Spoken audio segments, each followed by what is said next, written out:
Servus Männer, it's Red Pill Germany again. About a month ago, a horrible magnitude 7.8 earthquake hit eastern Turkey, northern Syria, in that region. And of course, the German mainstream media and the German government is acting as if this has something to do with us.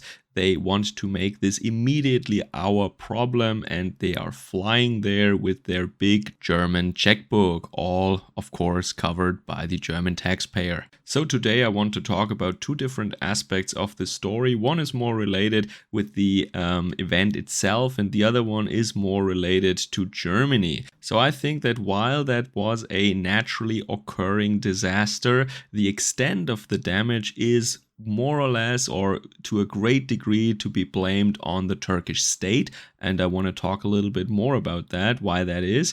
And then I think it became very clear again, in my opinion at least, that Germans are enablers of criminals, thugs, and, well, in general, our enemies. So let's get into the first part. Of course, I'm not a person who thinks that the earth is shaking because the skirts of women are too short. This is something that is, well, not too uncommon of an opinion in the Middle Eastern world, let's just say, and Turkey is a part of that.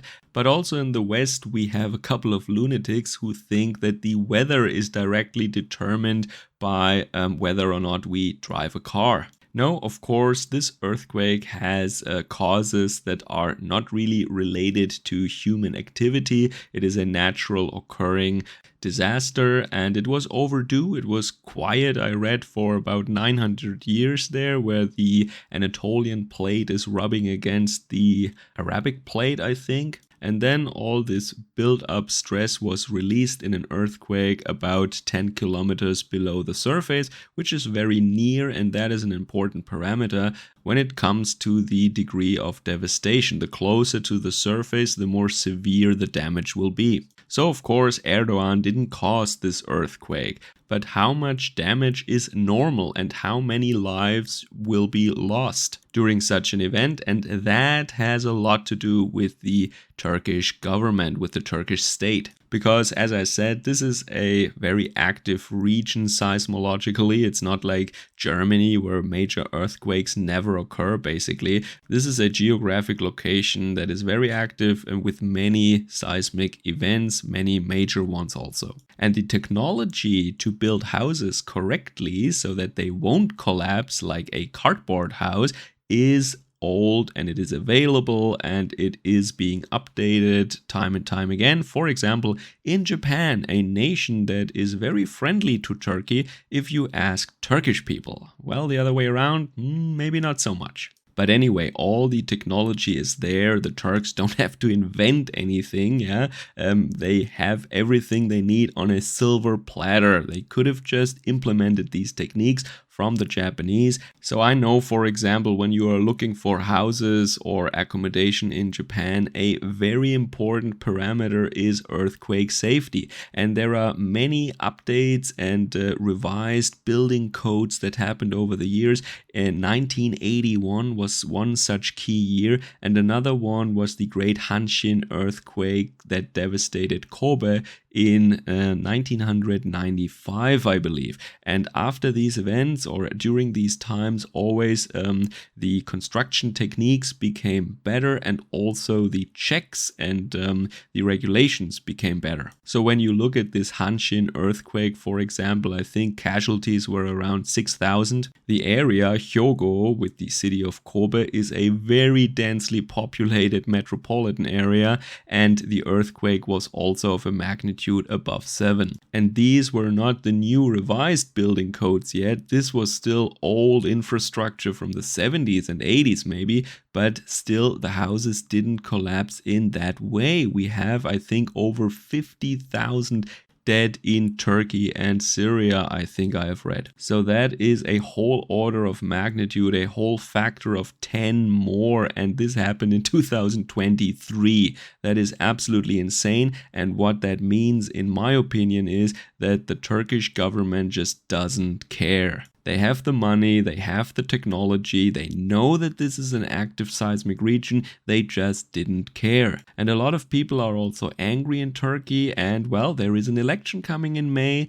But the government is now arresting a lot of people in the building sector. And yes, these people, well, they deserve to go to jail if, and in many cases that turned out to be true, a lot of these builders and developers, they purposefully violated these building codes or they ignored them right away. And of course, we know why this is the case. You can sell a earthquake-proof house to people, but you actually build a non-earthquake-proof house. You build it the old way without all the proper measures. That means you sell someone a car that is supposed to have 200 horsepower, but in truth it has a different engine. It only has 100 horsepower, but the customer pays for 200. This is a pretty much fraud straight out, right? But it was, of course, not just these builders and these real estate moguls that made money off of that. The party members of Erdogan's AKP party, of course, they knew about that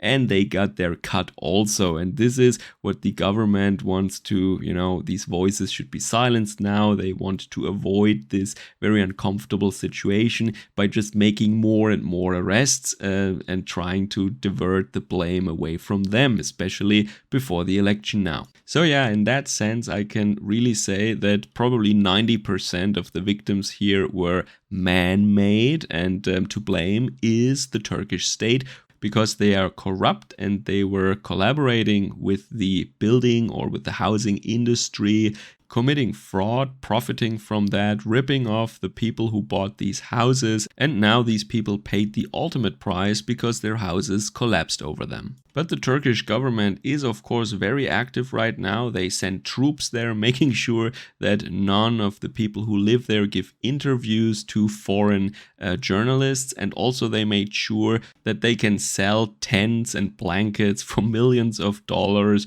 instead of donating them to the people there. And because the election is coming in May, they are also relabeling aid packages and goods that are going into the region, so the people think it comes from them. Isn't that really nice? How they care about their own people. But of course, if you know Turkey, you know that they don't think of the people in the East as their own people in many cases. That brings me now to Germany, where we know that they're not our people, but we treat them better than our own people anyway. Like two good cat ladies, our Minister for the Interior and our Foreign Minister, Nancy Faeser and Annalena Baerbock, they flew there and they had some nice pictures taken again in the rubble. And of course, the first thing that they did is promising everyone money there, and they also said that donations are on the way, and tents and blankets and German disaster aid specialists are on the way. So this is all standard now for German politicians. If something happens anywhere on the planet, this is their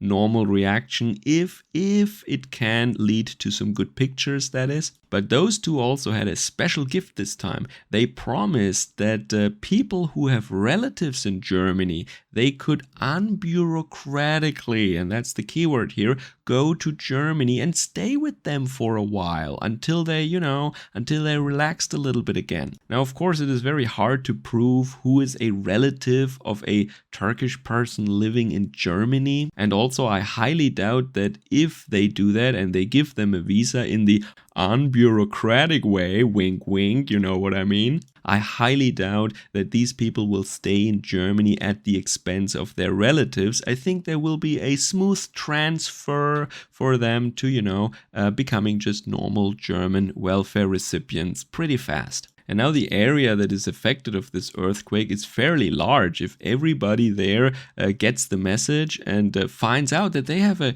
cousin third grade somewhere in Bielefeld, oh well, off they go to Germany. Bürgergeld is waiting for you. So I talked about this kind of topic once before. It was when I think in Lebanon a harbor blew up and the Germans helped and rebuilt it and something like that. Absolutely insane. I think, if you think about who might have blown up that harbor and why we have to pay for that, then it makes maybe a little more sense. But anyway, I mean, it's a disaster that happened somewhere on the planet. We have nothing to do with these people there, but we somehow have to rebuild it. Of course, Germany doesn't really have earthquakes, as I have already said, but we do have natural disasters. We have floods, for example. example. And in the summer of 2021, I also reported about this case, and some of these people still haven't received help yet, or at least not in an adequate way, not the help that we show to people who aren't Germans and who don't live in Germany. I also don't remember that the Turkish state sent any aid to Germany, to the Ahr Valley where this flood happened. No, I can't remember that. Well, there were some Turks that helped locally, yeah, probably, but there were also some Turks who, well, they were looting there because they knew that due to the flooding, people had to leave their houses, so they tried to break in and take their stuff, and they were caught by law enforcement then. But I don't really remember that Mr. Erdogan sent 10 million euros and tents and blankets there. And why should he? Because he thinks that Germany is an enemy territory that he wants to colonize and take over eventually. But now I want to say a couple of words about what Germany is actually doing. I already called our two dear ministers cat ladies, and I think that's a fitting picture, this kind of enabling. Now I want to make a little comparison. Think there is a man that has 3 children, and his wife dies, he's a widower, and he marries again. So those 3 children, they get a new stepmother. Now let's say this guy has an accident and he is in a coma, and then the woman is using the pension and all the wealth of her husband to take in all the cats from the city and feed them while cutting off financially the sons, the biological sons of her husband. And this is exactly kind of what our politicians are doing. And if you want to make this picture a little more realistic, then they're not cats from the city, they're cats from other countries. And if you want to go even more realistic, they're not really cats, but more like thugs or people who just want a handout. Yeah, this is exactly what these female politicians are doing. That's because I think they feel empty and hollow inside somehow, and they want to fill that void with this cat lady, cat hoarding kind of behavior. But they do it with humans from all over the planet. And also I thought a little bit about what this does in these other countries, because they know already that Germany, and we're not alone in that, I think, maybe Canada and Sweden, maybe they do the same thing, I don't know. But countries such as Germany, they can always count on us when disaster strikes or when unemployment is rampant in that region, whatever that happened in the 70s, and they dumped all their undesirables on us. And they still do that until this day. But if disaster strikes, they know Germans will pay. And that means that they don't have to prepare for that, and they can spend their tax money in different ways. Their state budget can go to different directions. For example, building a palace and outfitting a historical reenactment or Lord of the Rings army, depending on how you want to look at it. That is what Mr. Erdogan likes to do, because he knows that he doesn't have to prepare for earthquakes hitting his country, because Germany will pay. So in a way, when Germans are paying for this earthquake disaster relief, we are basically just increasing the state budget of Turkey. And if they buy tanks or fighter planes for that, so the two scenarios are actually completely indistinguishable. If Germany pays for new fighter planes for Mr. Erdogan, or if Germany pays for earthquake disaster relief. Because in the end, it should all be paid for by the Turkish taxpayer, by the state budget. And in the end, as I said, you cannot tell the difference anymore if Germany paid for A or B. Because, well, if Germany pays for disaster relief, then Erdogan has more money for the military, for example. And this is exactly what I mean by enabling behavior.